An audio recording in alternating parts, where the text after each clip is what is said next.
रात के 2 बज रहे थे। शहर मूसलाधार बारिश में डूबा हुआ था।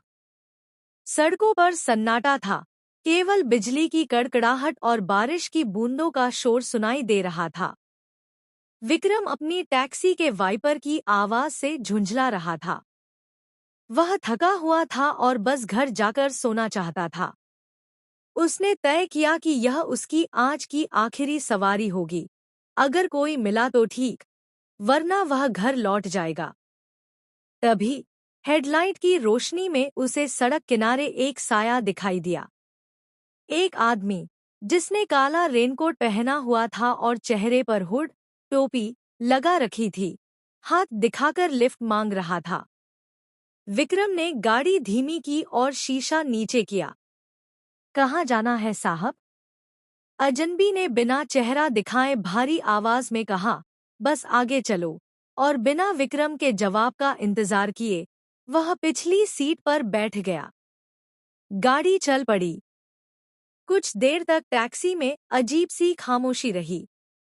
विक्रम बार बार रियरव्यू मिरर, शीशे में देखने की कोशिश कर रहा था, लेकिन अंधेरे के कारण उसे उस आदमी का चेहरा नहीं दिख रहा था। अचानक अजनबी बोला, अगले मोड़ से शमशान घाट वाले रास्ते पर ले लो। विक्रम चौंक गया। साहब, वो रास्ता तो बरसों से बंद पड़ा है। आगे की पुलिया टूटी हुई है और वहां घना जंगल है। हम हाईवे से चलते हैं, वो सुरक्षित है, मैंने कहा। अजनबी की आवाज अब और भी सर्द और कठोर हो गई थी। शमशान वाले रास्ते से ही चलो। पुलिया नहीं टूटेगी। आज रात नहीं। विक्रम को अजीब सा डर महसूस हुआ, लेकिन सवारी की जिद के आगे उसने गाड़ी मोड़ ली।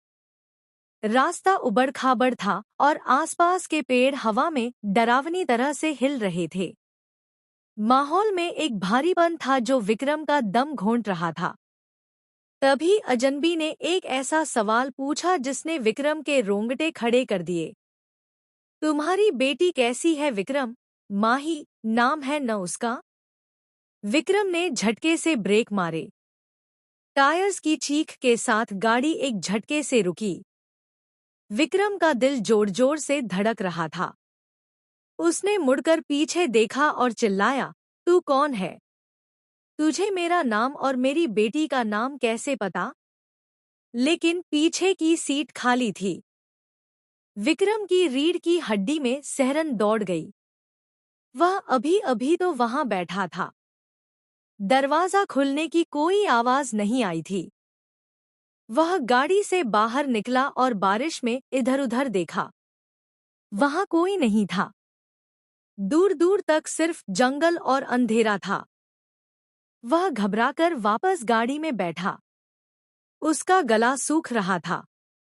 तभी उसका फोन बजा।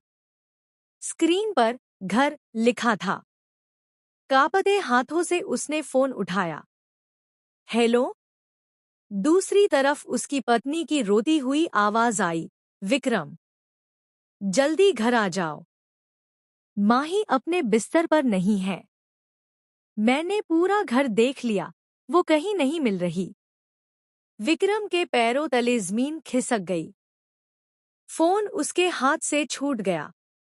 उसकी नजर पिछली सीट पर पड़ी, जहां वो अजनबी बैठा था। वहां अब एक पीला, मुड़ा हुआ कागज का टुकड़ा पड़ा था। उसने उसे उठाया। बिजली की चमक में उस पर लिखे शब्द साफ दिखाई दिए। पुराने गोदाम में जाओ। तुम्हारे पास सिर्फ 10 मिनट है। अपने पापों का हिसाब देने के लिए तैयार हो जाओ। तुम्हारा अतीत। विक्रम को अब सब समझ आने लगा था। यह कोई भूत नहीं था, यह उसके अतीत का एक ऐसा राज था जिसे वह दफन कर चुका था। उसने एक्सीलेटर पर पैर दबाया और गाड़ी को तूफान की रफ्तार से पुराने गोदाम की तरफ दौड़ा दिया। खेल अब शुरू हुआ था।